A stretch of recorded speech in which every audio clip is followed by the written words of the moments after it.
And do you know that many people I visit have their TVs running all the time for no reason? It really stands out to me because, I think we were allowed to watch 1/2 hour of television after school, and we were allowed to watch cartoons on Saturdays. But other than that, we weren't allowed to watch TV. We had to be out in the woods or creating things or reading or doing some kind of more productive or constructive type of activity. And so it always stands out to me when I go to somebody's home and it's rude actually. They got the TV going on, you're trying to hold a conversation with them, they won't even turn the TV off. And that's just what it's become, They do it simply for background noise.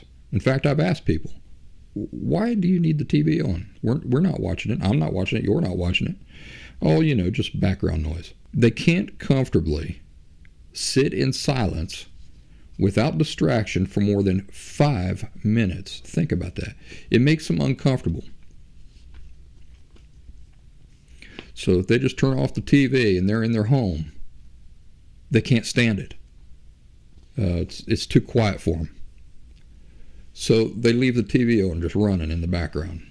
If you think about it, even if they were to turn off their TV, then what would they have?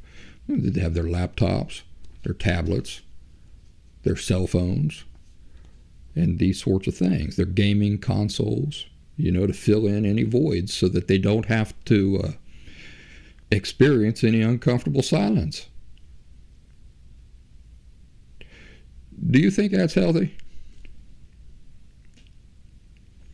Both individually and for the human race. Do you reckon that sort of thing is healthy? Can it ultimately lead to anything healthy for people as individuals or for society as a whole that people are addicted to constant stimulation and distraction and therefore never have time to isolate certain thoughts and forget spending a day on an isolated thought like that? People can't even spend 5 minutes alone with a thought, reflecting on a thought deeply, because it makes them uncomfortable. They need some kind of noise in the background. Reminds me of somebody I started talking to way back in the beginning when I first started the last symptom. I was explaining how unhealthy people, really, people who are trying to recover from emotional disorders, it is imperative that they set aside time and sit through uncomfortable feelings and try to figure out why they feel uncomfortable, where it's coming from. Take in a thought here and there or a memory, play with it, think about it, analyze it. And he said,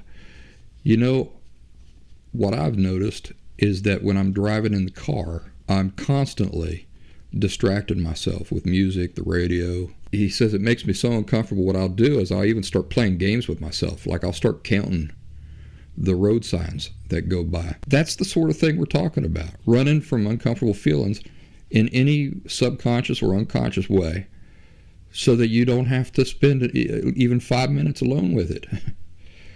Do you think that's healthy?